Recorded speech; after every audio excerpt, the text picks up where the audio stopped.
My sister's grades were always weird. I'd score a 610, and she'd hit a 620. I'd push it to 620, and she'd instantly jump to 630. Her score was always exactly 10 points ahead of mine. But if I skipped a single exam, her grades would tank instantly. That confirmed my suspicion. My sister's score was riding on mine. From that realization, a crazy idea started taking shape in my head. What if I scored above 740 on the Gaokao? What would happen then? In the months before the exam, I lived like a monk.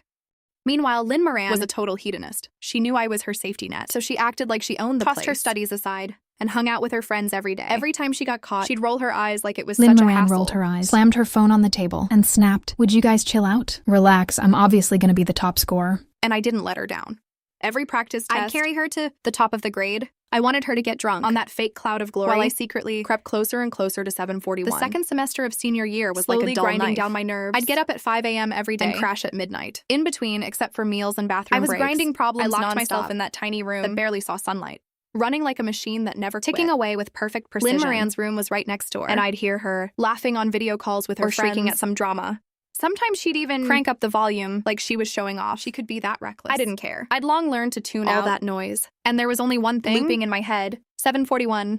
That number was like a nail driven into my chest. Whenever I felt like slacking, I'd press on it hard, and that pain would jolt me back to reality. By March, Lynn Moran started coming into my room a lot. At first, I didn't think much of it. Figured she was just snooping around. But then I noticed something off. The way she looked at me changed. Sizing me up, testing me. Once, I was working on a killer math problem. She pushed the door open, stood behind me, and stared at my scratch paper for a long time. Hey, sis. Why are you suddenly working so hard? I didn't even look up. Just mumbled, "Not really. It's almost the big exam. Gotta push, you know?" Lynn Moran leaned in closer, trying to read what I'd written. "But you've never been this intense before." My heart skipped a beat, but my face stayed cool, and I even let out a sigh. Put down my pen, acting totally wiped out.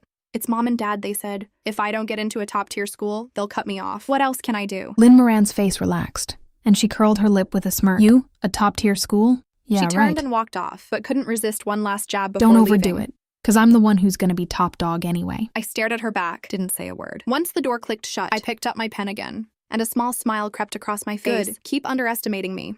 The less you think of me, the safer I am.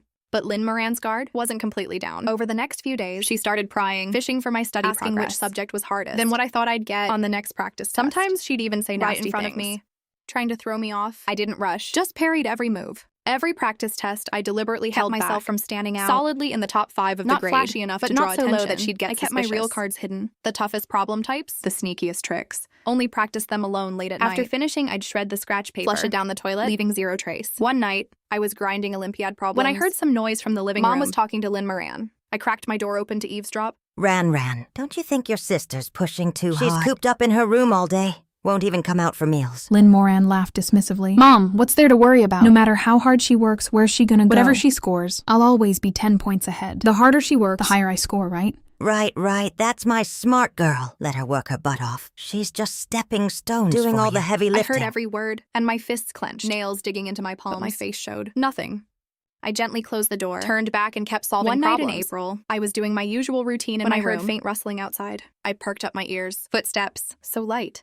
Like someone trying not to get caught, was slowly turned. So carefully, it was right almost silent. She was spying on me. I didn't turn around, just kept pretending to focus on my work. But I'd already swapped my paper for the most basic practice sheet. The real tough stuff was locked deep in my drawer. The crack in the door was just a sliver. I caught half of Lynn Moran's face in my peripheral vision. She was staring at what was on my desk. I let out a deliberate muttering to myself, got this one wrong again, so hard. Then I closed my notebook and slumped over the desk like I was taking a break. Quietly, and the footsteps faded away. I sat back up, let out a cold laugh. "Lynn Moran, the more you watch me, the more it shows you're scared.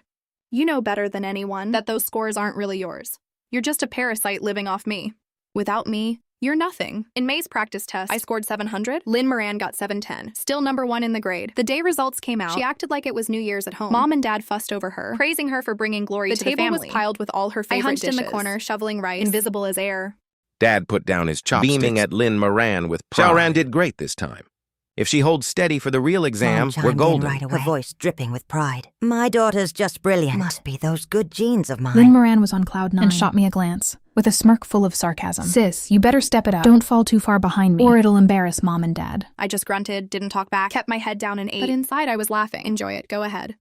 This is your last moment in the spotlight." That night, I lay in bed, tossing and turning, couldn't sleep, running through my head every possible scenario that could happen during those 2 days. June came, and the Gaokao arrived on the night of June 6th. Lynn Moran went out drinking with friends, said it was a pre-celebration. Mom didn't stop her, even stuffed a wad of cash in her hand.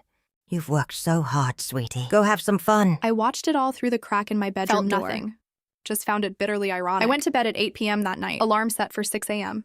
Lying there, I felt eerily calm. Everything I'd held in would all be settled tomorrow. Next morning, I woke up right on time, grabbed a quick bite, and headed out. Mom took Lynn Moran to the exam center and just tossed me a half-hearted, "Do your best." I nodded, couldn't be bothered to say more. I thought, this is it, just this After this, we go our separate ways. Live and let live. The exam was in the old teaching building. I was assigned a window seat on the 3rd floor. Sunlight streaming in just right. I sat down, laid out my stationery took piece a deep by breath, piece, closed my eyes, and said to myself, Lynn King, you've waited 18 years for this day. Don't choke. As soon as the bell rang for Chinese, the moment I flipped open the test paper, my mind was razor sharp. The essay topic was exactly the type, countless times, and I wrote like a floodgate opening. Right after Chinese, I walked out of the exam hall. Lynn Moran immediately rushed up to block me. Her makeup was flawless, but there was still a hint of panic hidden in her eyes. She stared at me and asked, "How'd it go?" I casually replied, "Pretty good." Pretty good? How good? How many multiple choice did you miss? I looked at her and almost laughed. She was checking my score so she could calculate hers. No idea I didn't check. Lynn Moran curled her lip, clearly not happy with that answer. She didn't press further, just turned and left. I watched her back, thinking, what's the rush? There's still another day of exams. You'll have plenty to panic about then. During the afternoon math exam, halfway through, something went wrong. My stomach suddenly killed me. Must have eaten something bad in the morning. Or maybe the pressure was just too much. Cold sweat broke out. I slumped over the desk for a few seconds. Just to steady myself.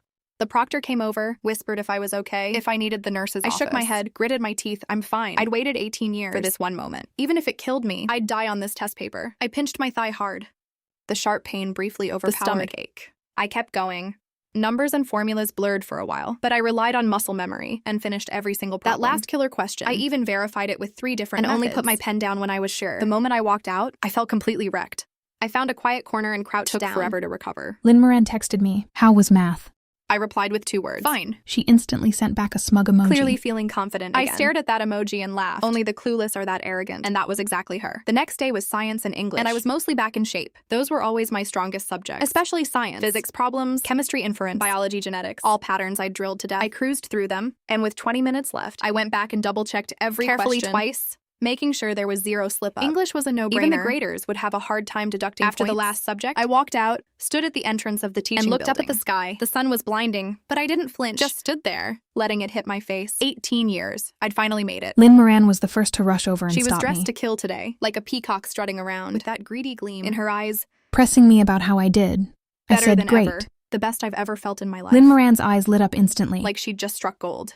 She spun around and ran to Mom and Dad. "Dad, my sister said she did amazing, so I must have done even better." Watching her gleeful back, I smiled too. The smile of a hunter, watching its prey walk right into the trap. After the Gaokao, Lynn Moran went completely wild, blowing through her allowance well in advance. She upgraded her phone and laptop to the max, burned through Mom and Dad's like hard-earned savings. Partying with a bunch of fair-weather crazy spending. Her social media was updated daily. All photos of eating, drinking, and having fun. She had no clue what was coming for her. One night, I scrolled past her latest post, a group shot at some fancy restaurant, with a caption that was pretty Future cocky. top scorer celebrating early. A bunch of people chimed in with likes and comments. Xiaoran, you're a beast. Treat us when you win. I stared at those comments and found it absolutely absurd. Meanwhile, I wanted to go back to the countryside so I asked to Mom and Dad for some travel money. But before I could even finish, Mom shot me down. She didn't even bother to look up. Her tone dismissive, like she was brushing off a beggar. We've got no money. Can't you see how much Xiaoran is spending? I looked at her self-righteous face and felt sick to my stomach. They'd pinch every penny when it came to me. But throw cash at Lynn Moran like it was nothing. These were my so-called parents. Dad was slouched on the couch watching TV. Didn't even turn and added a jab. If you really want to go, figure it out yourself. Don't count on us. I didn't argue. Just turned and went back to my room. The next morning, I went out and found a flyer distributing gig. The sun was blazing like it would melt you, making everything go dark. But I gritted my teeth and pushed through. After 2 weeks, I finally saved enough for the fare and some gifts for Grandpa. In that half month, I'd saved over 1,000 yuan, enough for round-trip tickets, and even some supplements for Grandpa. On the day results came out, it happened to be Lynn Moran's 18th birthday coming-of-age ceremony at the brightest moment of her life. So she threw an insanely lavish. All the aunts, uncles, and cousins even Mom and Dad's colleagues and bosses were all invited. The banquet hall was filled with wave after wave of distant relative came wine over glass, with all sidling up smiles to my and dad. nobles. Lynn, your ancestors must be smiling Both your down on kids you. are so accomplished. Another relative chimed in, with a slightly snide tone. Oh, the older one just knows how to bury herself in books. So clueless, unlike Xiaoran, who's so sweet, smart, and sharp. 100 times better than her sister. The younger crowd gathered around Lynn Moran like she was the moon. One of my cousins was green with envy. Xiaoran, you're incredible! Top-tier university acceptance in hand, handsome boyfriend on your arm. You're literally winning at life. What time can we check scores? We want to witness the historic moment when you become the top Lynn scorer. Moran was in a custom-made gown. Her makeup flawless. She lifted her chin and said, "If I'm top in the province, the admissions offices from the head of times will snatch me up." No sooner had she said that the phone actually rang. But it wasn't for her. It was for me. Amidst the stunned stares of the whole room, I answered one call after another. From Tsinghwa's recruitment team, from Peking's admissions office, and from a few other top universities. I politely thanked them, saying I'd give it serious thought. Lin Moran's eyes were practically popping out, staring at her phone, which stayed completely silent. She tried to save face, gritting her teeth and forcing out, "The best is always saved for last." Finally, the score-checking portal Everyone urged Lin Moran to log in right away. In the corner, I quietly opened the query page. I was already confident, but at that very second, my palms still got sweaty. Mom glanced back at me, casually asking, "What did you get?" I held up my phone screen for everyone to see and said flatly, 741. The whole place erupted. I suppressed the tidal wave welling of joy up inside me and kept my face blank. I'd done it. I'd actually done it. Mom paused for a second. Gave a curt mum and a nod. Didn't even spare me a second glance. Turned and rushed to Lin Moran, her voice trembling with excitement. Quick! Xiaoran definitely scored higher. Lin Moran was surrounded, no way out, nowhere to hide. Her fingers trembling. She hit confirm. The next second, her face froze. The screen flashed 3 glaring red digits. Lin Moran's voice started shaking. The room went dead silent. A clueless, distant relative still blindly praising. Xiaoran really is better than her sister. Exactly 10 points higher. What a prodigy. Someone in the crowd quietly piped up. But isn't the Gaokao out of 750? The air instantly froze. Lin Moran immediately shrieked, "It must be a system glitch. Too many people checking. It just crashed!" She frantically refreshed like crazy, almost poking through the screen. Once, twice, 3 times. That cursed 751 was nailed to the total score column. Someone suggested trying another phone. It was a cache issue. Lin Moran latched onto that like a lifeline, snatched someone else's phone and checked again. Still 751. That extra point was like a loud slap in the face, landing right on her cheek. Just then, the banquet hall doors swung open. Several uniformed officers and Education Bureau officials walked in with stern expressions. The lead official scanned the room and asked in a low voice, "Who is Lin Moran?" The exam authority detected an extreme score anomaly, suspected of malicious tampering or major cheating. "Please come with us for questioning." Lin Moran's legs gave way. She collapsed right there, her face white as a sheet. Mom and Dad panicked, too. But their first instinct wasn't to find a scapegoat. In the chaos, Mom actually shoved me forward, pointing and screaming. "She did it! She's jealous of her sister. She hacked the system and changed the score. Arrest her! This has nothing to do with my Xiaoran. Or with me." There it was again. That's my parents for you. They never hesitate to throw me under the bus, no matter how ridiculous or illogical the excuse. As long as it protected their precious little princess. What did it matter if I was the sacrifice? My heart was completely frozen, and I felt a strange sense of relief. I yanked my arm from Mom's grip and coldly watched this circus of drama queens. I'm not a hacker. I'm Lin Ziking, the provincial science top scorer. Lin Moran is right there, the one who scored a miracle. 751, a human impossibility. Dad's face twisted and lunged to slap me. I caught his wrist mid-swing, my eyes cold and fierce enough to make him flinch. Try it, just try. The cops are right behind me. Right now, top schools are fighting over me. The media is dying to write about me. Go ahead, lay a hand on me. From this moment on, no one in this family could control me, and no one could bully me anymore. This supposed celebration of hers had turned into a complete joke. Lin Moran was taken away for investigation, leaving nothing but chaos behind. But there was no hiding it. A 751 on the Gaokao blew up the internet, trending that very night. Everyone was grabbing their popcorn and watching the drama. Some said greedy much. Must have gone overboard buying points. Others said, at least use your brain. Out of 750 and you get 751. Are you insulting the graders? Or the system itself? And someone dug up Lin Moran's social media accounts. She'd spent the last 6 months eating, drinking, and barely any sign of studying. Public opinion was overwhelmingly against Lin Moran. Everyone assumed she'd pulled strings to alter her score. And just accidentally added too much. I scrolled through those comments, feeling a satisfaction. I couldn't put into words. 18 years I'd been waiting for this. A full 18 years? Finally, everyone saw the truth. The investigation came back fast. Lin Moran's answer sheet was indeed abnormal. Her multiple choice section somehow scored 1 extra point, causing the total to overflow. There was no hard proof that she'd tampered with it. But for fairness, the Education Bureau ordered a retake. When the news reached home, Lin Moran was slumped on the couch scrolling her phone. The moment she heard retake, she shot up like a rocket, her face going white as paper. "What do you mean retake? Why should I have to retake? My score was clearly a system glitch." Dad sat nearby, his face grim, and hissed at her. "Keep it down. The neighbors can hear you." Mom was pacing frantically, trying to soothe Lin Moran, discussing plans with Dad. "Don't panic. Retake is no big deal. You're smart. You'll be fine." But Lin Moran went berserk, crying and throwing a fit, rolling on the floor, sobbing and screaming that she had to drag me along. If my sister doesn't go, I won't either. She has to come with me. I want her right next to me. She lunged at me, grabbing my arm, her nails digging into my flesh, her eyes bloodshot and terrifying, like she wanted to devour me. "Lin Ziking, you have to take it with me. Do you hear me?" I shook her off, my voice ice cold. "I've already taken mine. Why on earth would I retake it with you?" Lin Moran froze. She stared at me in disbelief, as if she never thought I'd say no. Mom rushed over to defend her. "Lin Ziking, what's with that attitude? Your sister's in this state. Can't you help her out?"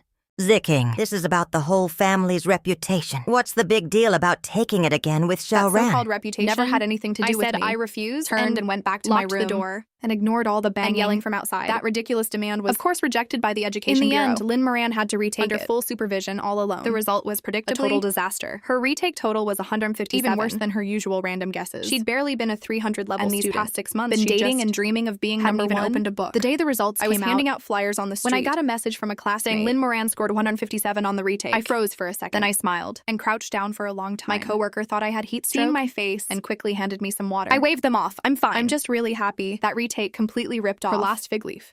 751 followed by 157. The contrast was insane. The internet exploded. Lynn Moran couldn't handle the online hate. She tried to use her pre-senior transcripts. But netizens with too much time on their hands, apart from that weird half-year grades before that, were a pathetic 300-something. They also pulled up my transcript from elementary to high school. My rankings in every major were laid out for all to see. I'd been consistently top 3 my whole life. That's what a real top student looks like. Someone commented, "Are they really sisters? How can the gap be this huge?" Someone else went harder. One's almost 750. The other can't even touch 250. I stared at those comments. Any illusions I'd had were long gone. I used to naively think good grades would earn their approval. But I learned, no matter how high I scored, I'd always be second to Lynn Moran in their eyes. Because what they wanted wasn't a successful safety net for their precious younger daughter. The teachers and classmates who used to fawn over her now avoided her like the plague. Even my parents got pointed at and whispered about. The neighbors' gossip was even worse. That Lynn girl is a total fraud. Cheated everyone for years. What an embarrassment to the whole neighborhood. During that time, Lynn Moran hid in her room, too scared to show her face, like a rat in the street. Curtains drawn tight. Even meals had to be brought to her door. She wouldn't see anyone. Meanwhile, my acceptance letter from Tsinghua's medical school, packed my bags and went back to Grandpa's. I just had to make it to the end of August, and I'd be free, or so I thought. Summer in the countryside was like a steamer, but I felt more at ease there. Grandpa's old house was at the foot of a hill, 3 mud-walled rooms with an old locust tree out front. The cicadas were loud, but not annoying at all. This was my real home. Ever since I could remember, I'd been dumped here. My parents said the country air was better, good for my health, but they just didn't want me around. Grandpa never badmouthed in front of me. He just quietly took care of me. He taught me to read and write, guided me through my studies, and kept telling me, you have to rely on yourself. What Grandpa said most often was, education is the only way out for a poor kid. I carved those words into my bones, and I've never forgotten. I stayed at the old house for over 20 days. Every morning I'd get up, feed the chickens with Grandpa, read in the yard in the morning, walk with him to the fields in the afternoon, and sit under the locust tree in the evening. Grandpa would talk about the old days, how mischievous my dad was as a kid, and how hardworking my mom was when she first married into the family. I listened to these unfamiliar stories like they were about someone else, because in my memory, they were never the people Grandpa described. One evening, we were sitting in the yard as usual. The moonlight was bright white. When Grandpa suddenly asked, "How did the Gaokao go?" I thought for a moment, pretty good, I think. Grandpa nodded, his cloudy eyes lighting up.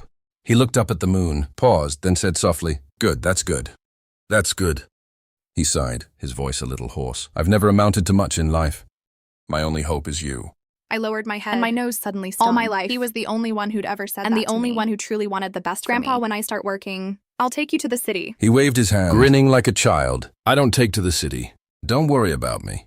Just knowing you care is enough." August 12th, still over half a month before I was helping Grandpa dry corn in the yard. Baskets of golden corn cobs spread out on bamboo mats. My phone suddenly rang in my pocket. The caller ID said Mom. I froze. She almost never called me. I picked up and heard sobbing on the other end. Mom's voice was hoarse, rushed and frantic. "Zicking. You need to come home. Your father suddenly got sick. He might not make it." My heart sank. I nearly dropped the basket. What's wrong? Which hospital? Mom just kept crying, not answering, just repeating, "Come back, come back." Then she hung up. I stood there, my mind in a total mess. Grandpa came out, saw my face, asked what happened. I told him what she said. His face changed too, and urged me to pack and go. "No matter what, he's still your father. You need to go see him." I nodded, went inside and threw a few clothes into my bag. Just as I was about to leave, Grandpa ran out and shoved a cloth pouch into my hands. Heavy. He just said, "Take this, I saved it up." I opened it. There was a wad of crumpled small bills and a few crinkled 100-yen notes, all together. About 2,000 won, money Grandpa had scraped together from penny by penny his retirement funds. I tried to give it back, but he'd already turned away. His hunched silhouette filled the doorway, so thin it made my chest tighten. I clutched the pouch, my eyes burning. It took 3 hours by train from the county to the city, then a high-speed train from there. All in all, almost 10 hours total. I booked the earliest available train, squeezed into a bumpy bus, the scenery rolling backward. But my mind gradually cooled down. Something was off. Too many things Mom's crying sounded too forced. Like she was performing for someone, and she never said what exactly was wrong, or which hospital, or how serious it was. Just kept urging me to come home. If it were really critical, she'd have said your father's at X hospital, not just come back. Come back to where? Home? If he were in the ER, how could he be at home to call me? Plus her tone. Too frantic, not right. It wasn't the panic of a worried wife. More like fear that I wouldn't come. The more I thought, the more it stank. I pulled out my phone and called Dad. Busy, I tried again. Still busy. I switched tactics and called a colleague of his from work. An uncle I'd met a few times before. I politely asked, has something happened to my dad? He was clearly taken aback. Huh? Your dad treated us to dinner just last week. He was in great spirits. Why? I mumbled something vague, said I might have misheard, made up an excuse and hung up just as I thought. I leaned back at my flickering streetlights outside and felt a strange relief. It wasn't that I was heartless. I just knew this family too well. If my dad were really dying, Lynn Moran would be all over social media crying for sympathy. The victim. There's no way there'd be total silence. Since it was a trap, what were they after by luring me back? I spent hours thinking on that bus, and the answer practically jumped out. Lynn Moran's scandal was too big. That 751 joke was still trending. Even if she retook the exam, she wouldn't get into any decent school. Because without me, she was nothing. And I was about to start a new life at Tsinghua, completely escaping this mess. How could they ever let me go? Once I figured that out, I stopped panicking, even felt like a hunter. He'd set a trap and watched the prey walk right in. No, this time I was the hunter. If you want to put on a show, then I'll play along to the end. But the ending, that's going to be mine to write. I used Grandpa's money to buy a cheap burner phone and grabbed a power bank too. Charged up both my main phone and the burner. I also downloaded an app that videos to the cloud, tested it 3 times, making sure it wouldn't fail if things went south. Then in the freshman group chat, I messaged a few people future classmates I sort of knew. I gave them a quick rundown and asked them if they didn't hear from me for 48 hours to call the cops for me. And I also shared my live location. Your family is that complicated? Don't worry, we've got your back. Go ahead, if anything goes down, we'll call the police right away. Stay safe. Keep us posted. Watching the messages pop up on my screen, I felt a sudden warmth in my chest. Strangers I'd never even met. And yet they were willing to help me. By the time I got home, it was already the next evening. The setting sun painted those old buildings in a dim yellow glow. I stood downstairs with my suitcase, looking up at the place I'd lived for 12 years, yet never once felt like home. I took a deep breath, climbed the stairs, and knocked. The door swung open. Eyes red and puffy, like she'd just been crying. She froze for a second when she immediately plastered on a fawning smile. You finally made it back! Come in, come in. Her over-the-top enthusiasm gave me so out of character my whole life. When had she ever been this nice to me? I walked in without showing a thing and quickly scanned the living room. Dad was lounging on the couch watching TV, remote in hand, looking perfectly healthy. Nothing like a man on his deathbed. I stopped at the doorway, still holding my suitcase handle, and asked flatly, "Didn't you say Dad was dying? And you're sitting here watching TV?" The living room went dead quiet. Dad glanced up at me, looking a bit uncomfortable. Mom's smile froze for half a beat. Then she quickly tried to smooth things over. It was a false alarm. Your dad felt bad yesterday. But he went to the hospital, and it was nothing serious. We figured since you're about to leave for the city, we'd call you back for a get-together. You know. The word family, coming from her mouth, sounded especially grating. I didn't call her out, just gave a slight nod, mumbled took off my shoes, and went in. Out of the corner of my eye, I ran on the other end of the couch, in the corner, in pajamas, her hair a tangled mess, face sallow, dark circles under her eyes, a world away from the smug, self-satisfied she'd worn just months ago. The moment I walked in, she looked up at me, her eyes a mess of emotions. Resentment, fear, and something I couldn't quite read. I pretended not to notice and went straight to my room to drop off my stuff. My room was the farthest back, a converted storage closet. Later on, after I came back from barely cleaned it out for me to use. Lynn Moran's room was the south-facing master bedroom. Everything in this house was always clearly divided. I closed the door and first did a thorough sweep of the room. Desk, bookshelf, closet, under the bed, making sure nothing had been tampered with. Once I was sure it was safe, I pulled out the burner phone from my bag, picked the most inconspicuous corner, wedged the phone among the bookshelf. With the camera aimed right at the door. I hit record, put it on silent, making sure there'd be 0 notification sounds. After that, I lay down and pretended to sleep. My ears were wide open, not missing a single sound from the living room. At dinner, Mom had actually made a full spread of dishes. Called me out to eat, food on my plate, saying I looked too thin. And since I'd be leaving for school told me to eat more. But I couldn't taste a thing. My mind completely consumed what exactly they were plotting. When would they finally show their true colors? After dinner, Dad cleared his throat. Gave an affected cough, like he was about to give a speech. Zeking. The reason we called you back, actually, there's something we wanted to discuss with you. I looked up, my face showing just the right amount of confusion. He continued, here's the thing. Your sister hasn't been doing well lately. You know how the whole Gaokao thing hit her hard. She's been really depressed. Won't even leave her room. Your mom and I talked it over. Big sister, the person closest to her. Could you spend more time with her? Talk some sense into her? I laughed inside. There it was. The real agenda sure enough, finally Mom jumped in, her tone laced with a hint of tentative fawning. Your sister's blood is thicker than water. You're connected no matter what. Help your sister out, okay? I still didn't respond, just kept looking at them. The tension hung for a few seconds. Then Lynn Moran looked up, eyes her voice cracking as she called out. I know I messed up, okay? I've had time to think. I was wrong before. I shouldn't have treated you that way. Can you give me another chance? I almost laughed out loud. Her acting had definitely improved. But I wasn't buying it. I cut straight to the point. What exactly do you want from me? Just tore the veil right off. Mom and Dad exchanged a look like they were checking if I'd taken the bait. Finally, Dad laid it all out. Zeking, here's the deal. We came up with a plan to get Xiaoran into a decent school, too. I raised an eyebrow, gestured for him to go on. He lowered his voice. Shoden told us about the whole exam score thing, that 10-point pattern. You know it better than we do. There's something special between you two. As long as you're there, she scores high. My heart skipped. She actually told them. Secret. Dad stood up and walked over to me, his tone suddenly turning firm, like he was giving an order. So your mom and I talked it over, and we're thinking, could you delay Tsinghua for a year? Retake the senior year, then take the Gaokao again with Xiaoran next year. That way she can get into a good uni, too. If our family produced 2 Tsinghua students, wouldn't that bring glory to the family? I was stunned for a moment, not because the request itself. Was that shocking? but because of how completely entitled they were about it, like using my future as a stepping stone. For Lynn Moran was the most natural thing in the world. Mom saw I wasn't flipping out immediately, quickly pressed her advantage to grab my hand. Calculation in her eyes barely hidden. Zicking, this doesn't hurt you at all. You're so smart. Take it again next year. You'll get in no problem. You'll still be a top scorer. And with another year of prep, Tsinghua will be fighting over you. And Xiaoran will have a future too.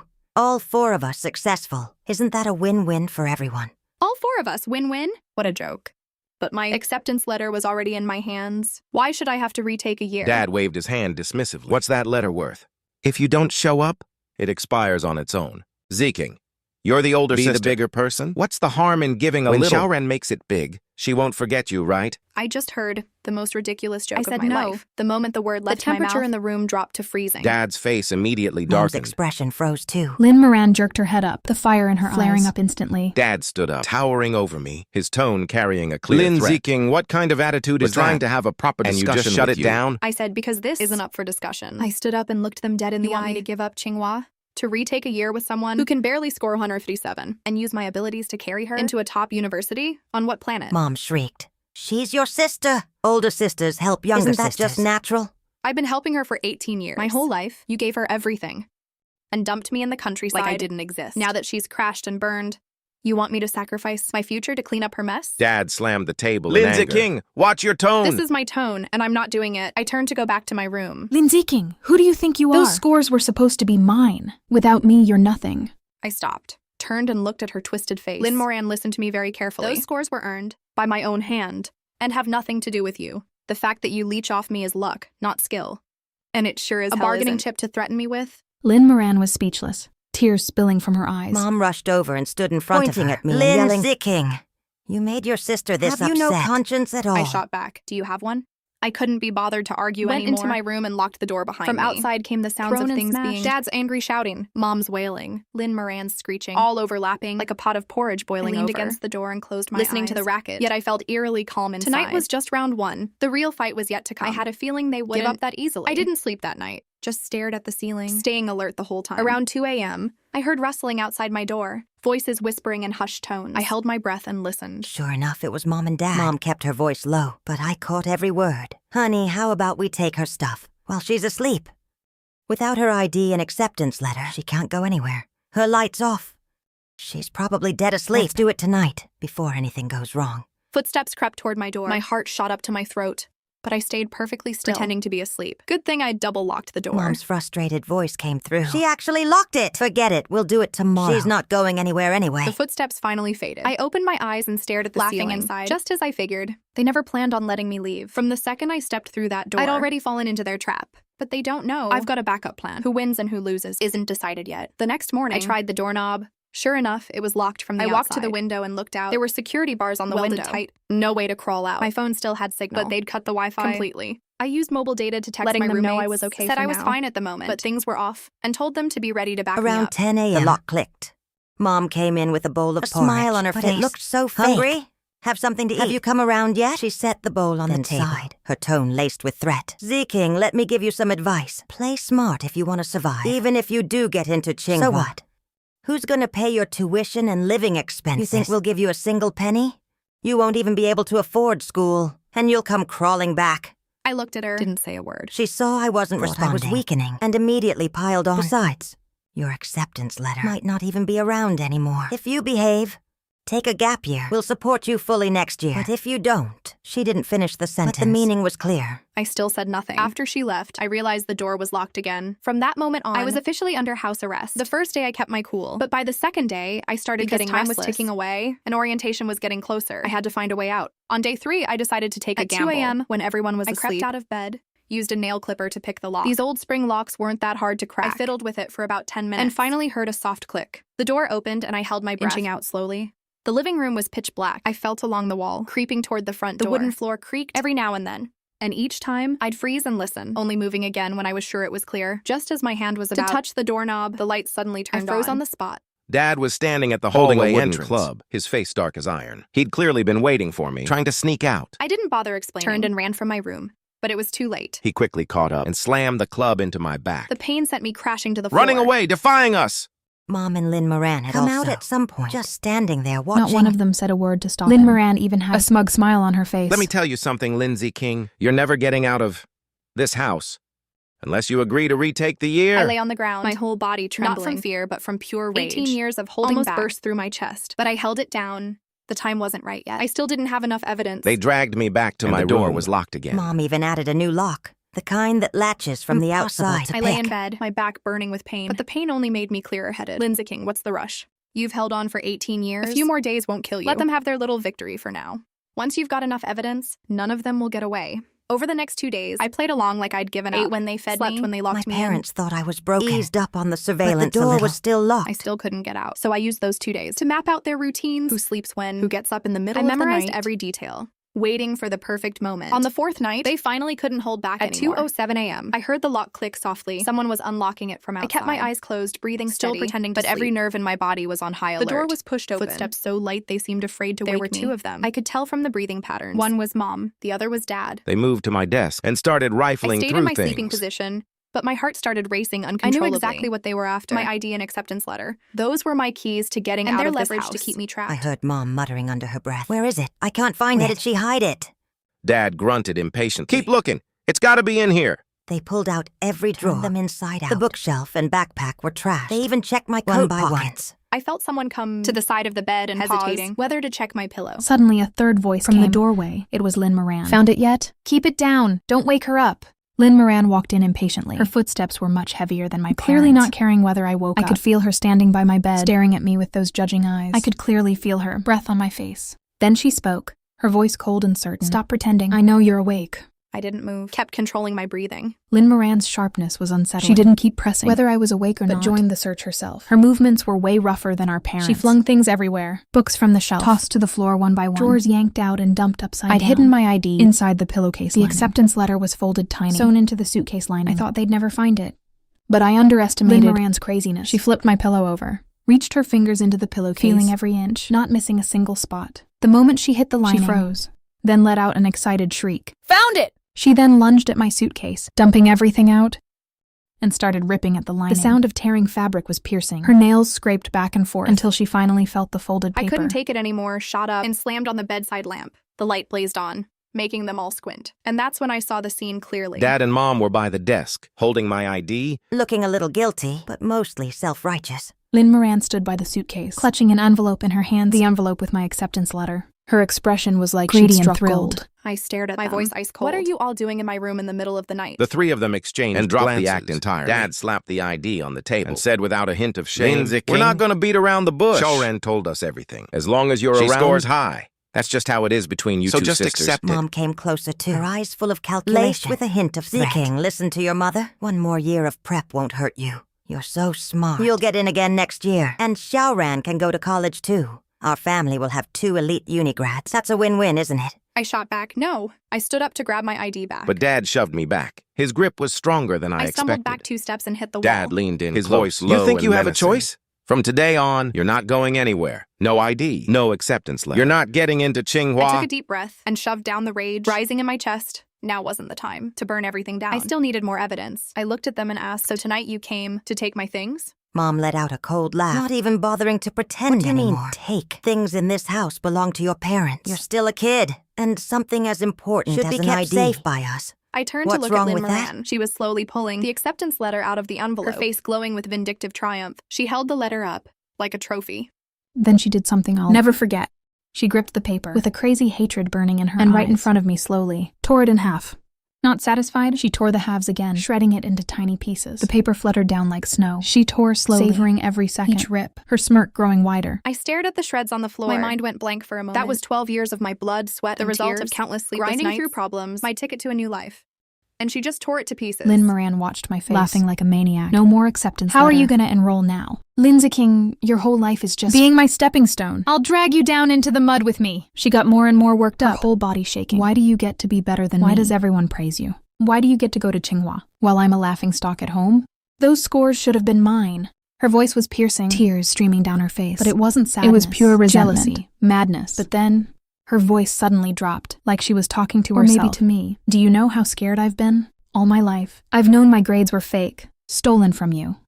Her face twisted bitterly, like she was finally spilling everything she'd held in. Before every test, I was terrified. Terrified you'd suddenly skip one. Terrified you'd mess up. And even more terrified that everyone would find out. I'm actually just a total failure. She was crying and screaming at the same time. She hated that I was smarter. Even more ridiculous. She actually thought I didn't have to do anything to score that high. Then her voice cracked as she blamed back on herself. I hate myself even more. Without you, I'm nothing. So you can't leave. You have to stay! You have to be my stepping stone forever. Otherwise, how can I live? I looked at her, at this girl I'd called my sister for 18 years. And for the first time, I truly felt pity wasn't a reason to forgive her, nor an excuse for her to destroy my life. Mom and Dad just stood there, watching her rage like a mad woman. Not a single one of them stopping her. They even looked satisfied, like she'd done something cathartic. I watched this whole scene and felt a mix of absurdity and sorrow. I lowered my eyes, staring at the shredded paper on the floor, my shoulders beginning to shake. They thought I was crying. Thought I'd completely broken. Mom snorted, her tone like she was doing me a favor. Enough, stop crying. It's not the end of the world. Just take it again next year, all right? Consider this a lesson, and behave from now on. I didn't talk back, just crouched down, my hands trembling as I gathered. Lynn Moran watched me, laughing even more cruelly. Cry. Go ahead and cry. This is what you deserve. I looked up at her. She froze, because there were no tears in my eyes. Only a cold, hard hatred and a fleeting smile. That smile made her flinch. She instinctively stepped back. What are you smiling at? I slowly stood up, my voice hoarse but steady. Nothing, I just think, you put on a pretty good show just now. If this whole life thing doesn't work out, you could always become an actress. I didn't say any more, and instead put on a look of utter despair, slumping onto the bed, my eyes vacant, muttering under my breath. It's over. Everything's over. Lynn Moran stared at me like this, her guard gradually dropping, replaced by the smugness of a victor. Scared now? Where was that earlier? Dad grunted coldly, pocketed my ID without another word. All right, everyone go back to sleep. From today on, you're not going anywhere. The three of them left my room like they'd just accomplished something major. Before leaving, Mom locked the door from the outside. The click of the lock was light. But it hit me like thunder. I was truly trapped. The room fell back into darkness. I sat on the edge of the bed, listening to their footsteps fade, listening as the house slowly fell into dead silence. Then I slowly stood up, walked over to the bookshelf, reached into the clutter and pulled out the burner phone still blinking its red recording light. They never thought to check. Even after tearing the room apart, they overlooked this pile of junk as garbage. The camera had already captured everything. Lynn Moran's frenzy tearing up the letter, Mom and Dad standing by coldly, even adding fuel to their smirking faces, and every word of their scheme spoken out loud, all crystal clear on video.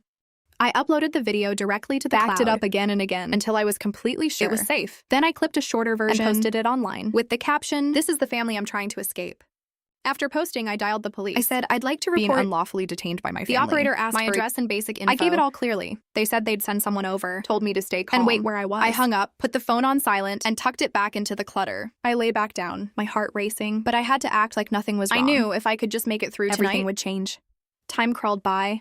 The sky outside slowly turning pale. I didn't close my eyes once, just stared at the ceiling, my ears straining to catch every tiny sound in the house. At 4:23, I heard footsteps. It was Lynn Moran. She walked lightly, like she was afraid to wake anyone. But in the dead quiet, I could hear it clearly. She stopped at my door. I held my breath, my whole body frozen. The lock clicked. She was sneaking in again. I kept my eyes shut, still pretending, my heart pounding in my ears.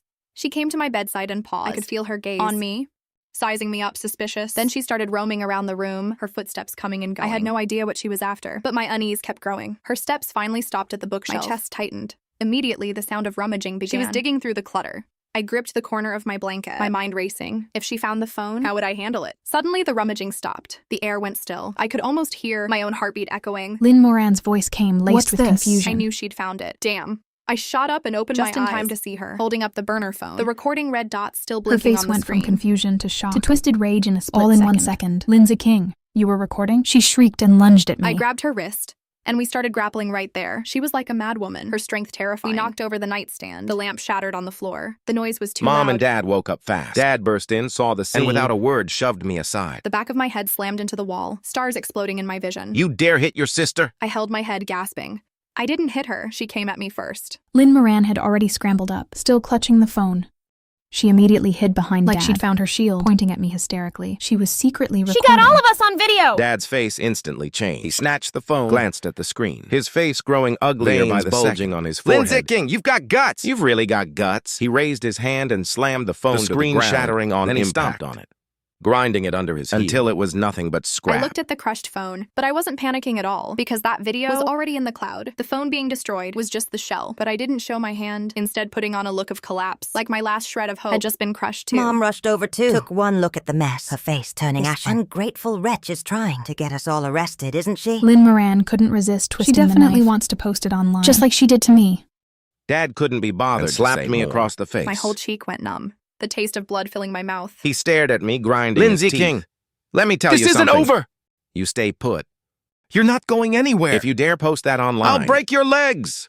He stormed out, slamming the door, tossing one last order at Mom. Keep an eye on her! Mom stood at the door, staring coldly at me. You really break my heart. Everything we do. Isn't it all for this family? Why can't you understand? Fine. Think about what you've done. She turned and left too, the door clicking, locked again from outside. This time they even barricaded the door. I heard the screech of chairs being dragged. I was alone in the room, surrounded by shattered lampshades and scattered debris. I sat against the wall, touched my swollen cheek, thinking, they have no idea. Already out there. They think smashing one phone makes everything fine. But the real storm's just beginning. Time kept ticking, the sky growing brighter, even the birds started chirping outside. Around 6 a.m., I heard Dad's phone suddenly ring, followed by his voice panicked and distorted. What video? Who posted it? The next second, Mom's shrill and Lynn scream. ran crying and losing it. The whole house erupted into chaos. I knew the video had blown up. I don't know how long it took, maybe half an hour, maybe an hour, when suddenly there was a knock at the door. Loud and urgent, accompanied by shouting, "Police!" Dad's voice came from the living room. Flustered and shaky. Police? Who called the cops? Honey, what do we do? Then he whispered to Mom, "Don't panic, hide her! Say she's not here!" I heard it all and just wanted to laugh. Hide where? The knocking got louder and faster. Dad finally came. I heard the front door open, followed by a jumble of voices. I couldn't make out the specifics, but I could tell he was making excuses, trying desperately to smooth things over. A few minutes later, the barricade outside my door was moved aside, and the door swung open. Two uniformed officers stood at the doorway. The moment they saw me, their brows furrowed. One of them, a younger officer, walked over. "Are you Lindsay King?" I nodded.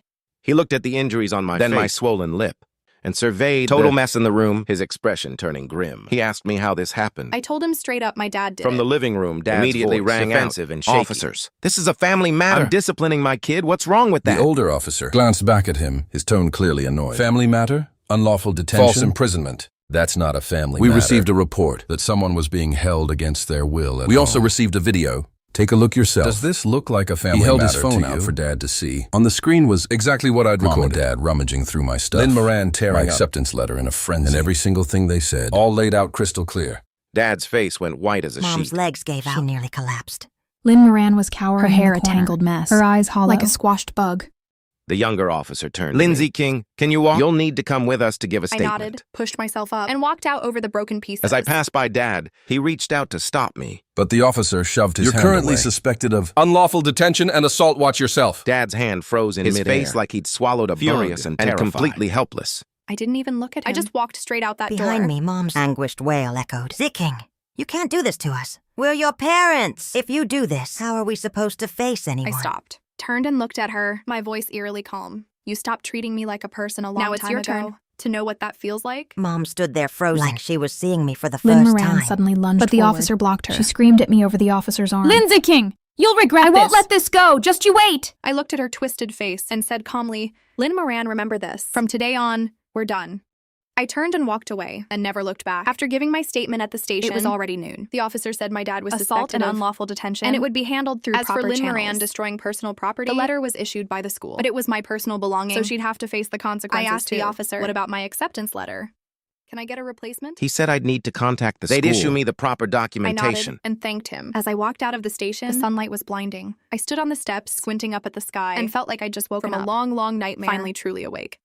My phone suddenly rang, an unknown number flashing on the screen. I hesitated for a second, then answered. A familiar voice came through. "King, is that you? Are you okay?" We all saw the video. Her voice was frantic, and I could hear other voices in the background. Probably all the roommates together. I said, "I'm fine. The cops got me out." The phone erupted in cheers. And then Zhao Qian's voice cut in. "Thank God. We were so worried. Where are you now? Do you want us to come get you?" I couldn't help but smile and said no, then hung up.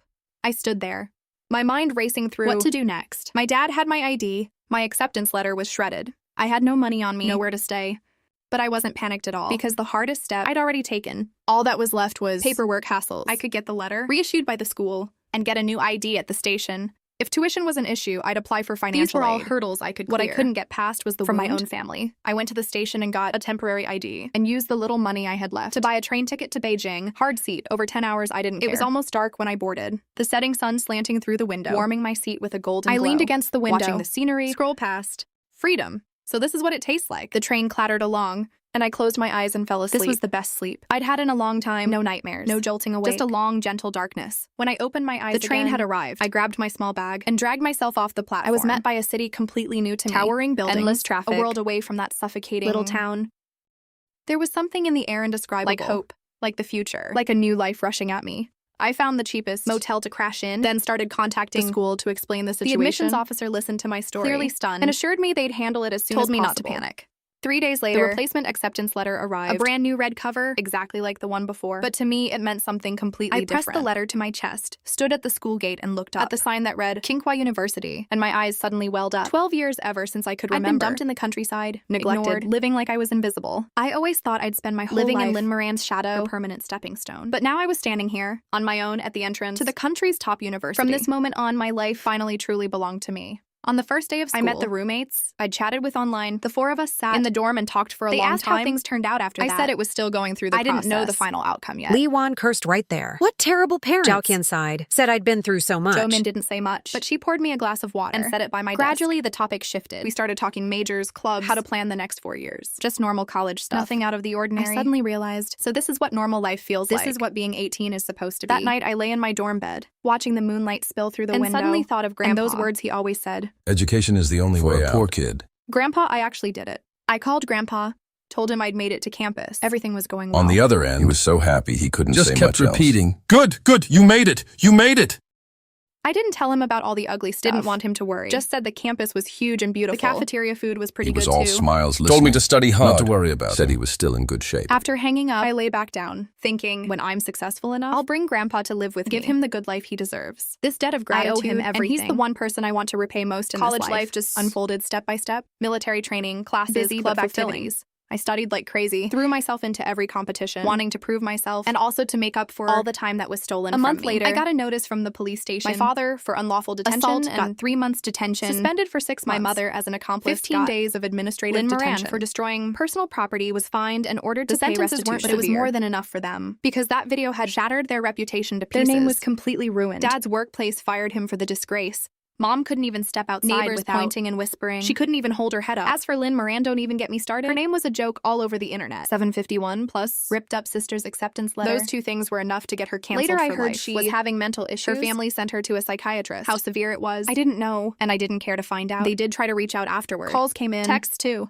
the same old lines. Begging for forgiveness, begging me to drop the charges, me to delete the video. I didn't reply to a single one. Pretended they didn't exist. Eventually, they must have realized it was hopeless. Slowly faded away. That past felt locked away in a drawer somewhere. I didn't want to dig it up again. Life just kept moving forward. Freshman, sophomore, junior year. My grades stayed in the top 3 of my major. I won scholarships, joined the party, and published 2 papers. Everyone around me said, Lindsay King has a bright future. I'd smile on the outside, say something modest, but inside I knew. All of this was earned drop by drop, almost paid for with my life. Every night I stayed up till dawn. Every moment I was so exhausted I wanted to get as far from that swamp as possible. The summer before senior year, I went home to see Grandpa. He'd aged so much. His back more hunched, his hair completely white, but his spirit was still strong. When he saw me, he lit up like a kid. I sat with him in the yard, just like when I was little. He'd shell peanuts for me. I'd tell him about school. The sun was warm on us. The locust tree's shadows swaying on the ground. Time felt like it had rewound to over a decade Grandpa ago. Suddenly asked, "Are you still in touch with your parents?"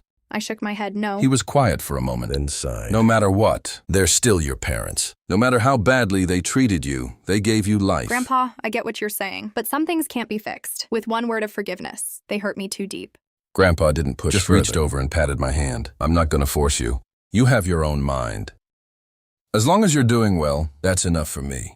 That night, I lay on the old Kang bed in the village house. The same one from my childhood. But my state of mind was completely different. The insects outside were still buzzing loud. I felt incredibly grounded. This was the only place I could truly call home. And Grandpa was the dearest person in my life. Senior year, I got accepted for grad school, staying at Tsinghua for my master's, and also got internship offers from several big companies. Everything was moving in the right direction. On graduation day, I stood at the school gate in my cap and had my roommate take a photo. Behind me was the sign that read Tsinghua University, just like the day I first stood there 4 years ago. But I was no longer that bruised and broken girl from before. The darkness in my eyes had long been replaced by confidence. Lee Wan threw her arm around me and asked, "What's your plan now?" Grad school first, then work. Once I'm settled, I'll bring Grandpa to live with me. Lee Wan smiled and nodded. "That's awesome. Don't forget to treat us to a big feast when you're rich." I said, of course. That day, the 4 of us talked about the past, the embarrassing moments, and dreams. 4 years of college had come to a close. Time to head down new paths. In grad school, I got even busier. Coursework, research, internships. Barely a moment to breathe. But I never complained, because I knew every day I pushed harder. I was one step further from who I used to be. But that winter, Grandpa passed away. He went in his sleep peacefully, without any suffering. When the villagers called to tell me I was in the lab running experiments, the moment I heard the news, the test tube slipped from my hand, shattered on the floor. I took leave immediately and rushed home that night. Pushing open the old door, a coffin stood in the main room. Grandpa lay inside, wearing the navy blue padded jacket. A faint smile still lingering at the corners of his mouth. I knelt before the coffin, silent, but the tears just wouldn't stop. The village elders all said it was a good death, said Grandpa was over 80. His grandkid had made something of herself. A blessed man. But I didn't care about any of that. I just wanted a few more years with him. For me to make money, bring him to the city, give him a big house, good clothes. I hadn't done any of it yet, and he just left like that. On the day of the funeral, it snowed heavily. With my own hands, I buried Grandpa's ashes on the hill behind the old house, where you could see the whole village, and the old locust tree. I stood at the grave for a long time, until the snow turned my shoulders white. I said, Grandpa, just wait. I'm going to make something of myself, so you can be proud of me from up there. The wind carried my words away, but I knew he heard them. After I'd taken care of everything, I went back to school, buried all the pain deep inside, and worked even harder. I had to succeed. I had to rise above. That was my promise to Grandpa, and it was the least I owed myself. In my final year, I graduated with top honors and received offers from several top companies. I ended up choosing a tech giant, starting at $500K a year. For a kid from the countryside, that number was beyond what I'd ever dreamed of. On my first day at work, I stood beneath that impressive office tower, looked up at the blue sky, and said to myself, Grandpa, I made it. After I started working, I rented a one-bedroom, kept it clean and cozy. It wasn't big, but it was my own little space. I put Grandpa's photo on my desk, looked at him every morning before leaving, and at night, I'd tell him about my day. It was a little lonely sometimes, but it felt solid. 3 years later, I bought an apartment, 30-year mortgage, monthly payments just over $10K. The pressure was real, but I could handle it. The place wasn't huge 2 bedrooms, one living room, more than enough for me. The day I moved in, I stood by the window, watching the endless traffic below, and suddenly thought of that girl locked in a storage closet years ago. She never could have dreamed that one day she'd have her own place. In this city, a decent job, true friends, and an entirely new life. I whispered to Grandpa's photo, Grandpa, you were right. Education really is the only way out. Poor kid. I really made it out. The moonlight outside was just as bright as that summer night years ago. Grandpa sitting under the locust tree, telling me stories. It felt like it had just happened. Life just kept moving steadily forward. Work was good. I'd still get together with my old roommates sometimes. Simple life, but fulfilling. Until one day, that peace was suddenly shattered. It was a weekend in my year of working. I was home reading when my phone suddenly rang. An unknown number. I hesitated, then answered. On the other end was an old, unfamiliar woman's voice. Are you Lynn Zicking? Yes, who's this? She paused for a few seconds, then said something that floored me. I'm your grandmother. The word grandmother was so distant to me. I'd almost forgotten I even had that relative. Zicking, can you come to the hospital? Your mother, she doesn't have much time. I was silent for a long time. Couldn't find any words. My mind felt completely hollow. My grandmother's voice was tearful. I know. They've wronged you, but she's still your mother. She's got one breath left, and she wants to see you one last time. What happened to her? Stage 4 liver cancer. It had already spread by the time they found it. The doctor says she only has a few days. I leaned back on the couch, staring blankly at the ceiling. I didn't know what to say. 7 years. Ever since that incident, I hadn't seen them, hadn't called, hadn't texted. I thought I'd never cross paths with them again. When we did reconnect, it was for this. My grandmother waited on the line. I could hear her, stifling her sobs. Send me the address. After I hung up, I sat on the couch for a long time. My head a jumble of old memories. The days locked in that room, the nights of beatings and insults, and that letter torn shreds. The wounds had long since scabbed over. But at this moment, they started aching again. Should I go or not? That question haunted me all day. In the end, I decided to go, not to forgive anyone, just to put a period on that chapter. The next day, I took leave and drove to the hospital. It was a city hospital. I followed the address my grandmother had sent. The moment I pushed the door open, I saw my mother on the bed, gaunt beyond recognition. A world away from the sharp-tongued woman. She'd been 7 years ago. If my grandmother hadn't been there, I almost wouldn't have recognized her. My grandmother stood up immediately, grabbed my hand tightly, tears streaming down her face. Zicking, you came? Thank God you're here. She's been calling your name. I didn't say anything. Just stood by the bed, looking down at the woman, who had only one breath left. My mother slowly opened her eyes, clouded gaze landing on my face. Her lips quivered, barely a whisper. Zicking, is that you? Tears welled in her eyes, streaming down her sunken cheeks. She tried to lift her hand, no strength left. Only managed to tremble out. You actually came to see me. I didn't respond. Just stood there. Inside, I was strangely calm. No hatred, no sadness. Just a numb feeling I couldn't name. My mother spoke in fragments, her voice straining. From the back of her throat. Zicking, I'm sorry. All these years, I've wanted to find you. Wanted to say I'm sorry to your face, but I didn't have the nerve. She coughed, her body curling up. My grandmother quickly patted her back. I stood by, still not moving. She gasped for a long while before she could continue. I've done so many wrong things in my life. The worst of them all was to you. I was biased since you were little. Left you in the countryside. And then that thing, I was inhuman. She grew more frantic, her body shaking violently. My grandmother begged her to stop, but she was using every last ounce of strength, staring at me intently, her eyes full of desperate pleading. Zicking, can you forgive me? I know I don't deserve it, but before I go, I just want to hear you call me Mom one time. The room was deathly quiet, only the steady beeping of the monitors. I looked at her, at this woman who gave birth to me, but never truly loved me, and at how withered she had become, and a wave of complex emotions washed over me. Did I hate her? Of course. The nights locked in that closet, the days I was treated like air, and the moment my dreams were torn apart, every last one was carved into my bones. But standing here, watching her at the end of the road, I realized that hatred had long faded. Not because I'd forgiven, but because I no longer cared. I finally spoke, my voice calm. I don't hate you anymore. My mother froze for a moment. The tears came even harder. I continued. But I can't forgive you either. You ask if I can call you Mom? I can't. Because all these years, there's never been room for Mom in my heart. I only have Grandpa. My mother's body convulsed, like she'd had the last breath sucked out of her to say something. Only broken sobs came out. My grandmother was desperate, grabbing my hand and begging. Seeking, just say it once. Let her go in peace. I shook my head and turned to leave. As I reached the door, my mother's hoarse cry came from behind. Seeking! I was wrong! I was so wrong. I paused for a second, didn't look back. I stood for a few seconds, then pushed the door open and walked out. The hallway was cold and silent. I leaned against the wall, closed my eyes, and took a deep breath. My heart was racing, but I didn't regret a thing. I went downstairs and sat on a bench outside the hospital watching for a the flow long of time. people in and out. Some going in with red eyes and some coming out tears. With smiles. Life and death, that's all it is. My phone buzzed. It was my grandmother. I hesitated, then answered. My grandmother sounded exhausted. Seeking, don't blame me for calling you here. Your mother really doesn't have much time. I know they did wrong in the past, but she truly regrets it. She's been talking about you every day these past few years. I was silent, didn't say a word. She sighed and went on. Your mother's illness, it's tied to all the guilt she carried.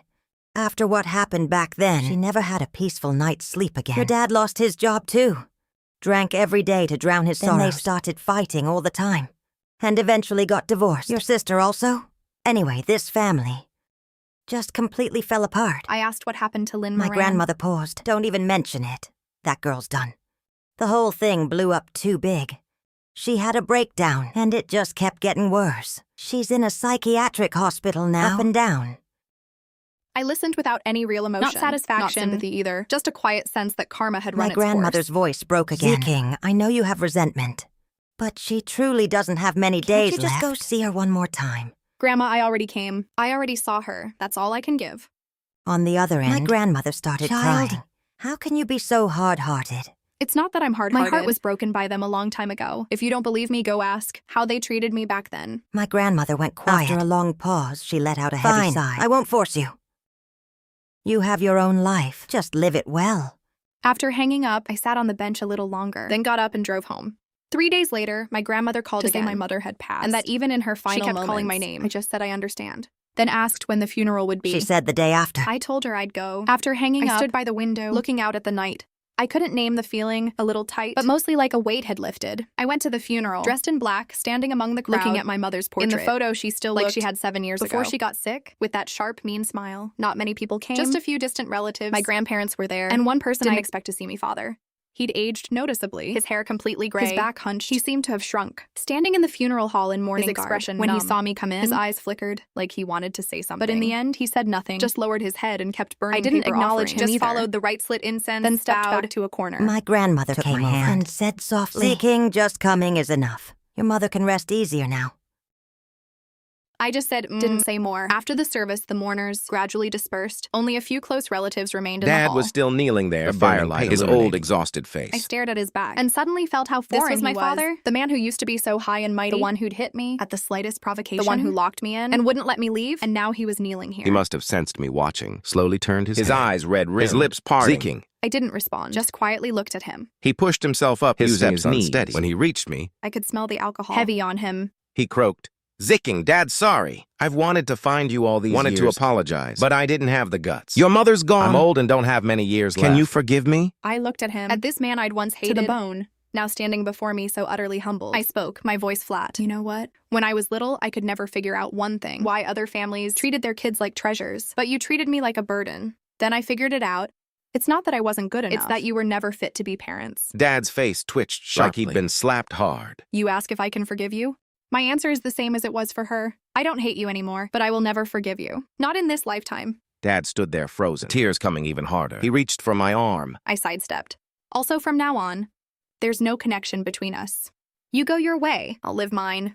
Life and death, none of it is our concern anymore. This is the last time I'll ever see you. With that, I turned and left, didn't look back. Behind me, his heart-wrenching wails. And my grandmother's frantic calls. But I tuned it all out, walking step by step out of the funeral hall. That had always choked me. I got in my car, started the engine, and headed straight for the highway back to Beijing. The night was heavy. Not many cars on the road. I gripped the wheel, but my mind was churning with old memories. 12 years abandoned in the countryside. 6 years treated like air at home. At 18, locked in that room.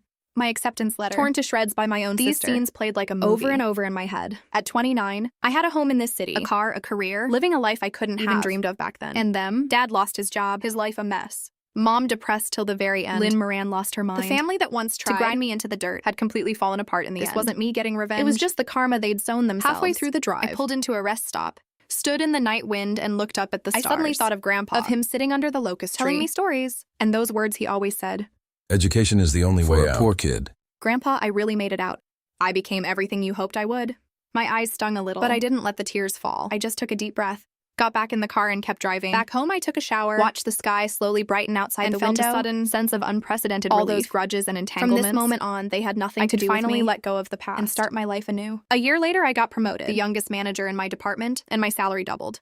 That same year, I met a guy. His name was Shen, an engineer in the next department. Good-looking and gentle. We met through a collaborative project, and after working together back and forth, we naturally grew close. He knew about my past and had heard all those painful memories, but he never looked at me with pity or judgment. He just listened quietly and then said sincerely, "That wasn't your fault. You've done more than enough." In that moment, something in my heart softly clicked into place. We got together after that. The day he proposed, I took him back to my hometown, to Grandpa's grave. I knelt before the grave and introduced him. "Grandpa, this is my boyfriend. His name is Shen Haoyu. He's a really good man. I want to marry him." Shen Haoyu stood his eyes red and knelt down too, bowing 3 times to Grandpa. The wind was strong that day, rustling the wild grass by the grave. I felt like it was Grandpa answering, saying, good. My granddaughter has made it. At 32, we got married. The wedding wasn't big, just close family and friends. All my old roommates were there. Zhao Qian was my maid of honor. At the wedding, she threw her arm around me and said, "I'm so happy for you. You finally made it." I smiled and said, "Yeah, I finally did." Later, we had a daughter. I named her Shen Nianqi. Nian means remembrance. Shai means kindness. To honor Grandpa. The moment I held my daughter in my arms, I suddenly burst into tears. In over 30 years, I'd never felt anything like this. So this is what it means to be truly someone's everything, to be needed. So this is what a home feels like. I looked down at the soft little bundle in my arms and silently vowed, I will be a good mother. I will never let her go through what I went through. I'll give her all the love I have, all the protection I can offer. Let her grow up in the sunshine, never knowing that such darkness exists in this world. Shen Haoyu softly asked what I was thinking. The luckiest thing in my life was surviving all those hard times and then meeting you. He took my hand and smiled. The sunlight outside was falling on the 3 of us, warm and reassuringly bright. In that moment, I suddenly felt that all the suffering I'd endured was worth it, because they made me the person I am today, taught me how to cherish, led me to the right people, and finally gave me a home of my own. What fate owed me, I took back piece by piece, and I came out with even more. So never give up on yourself. You never know what's waiting for you. On the other side of all that pain,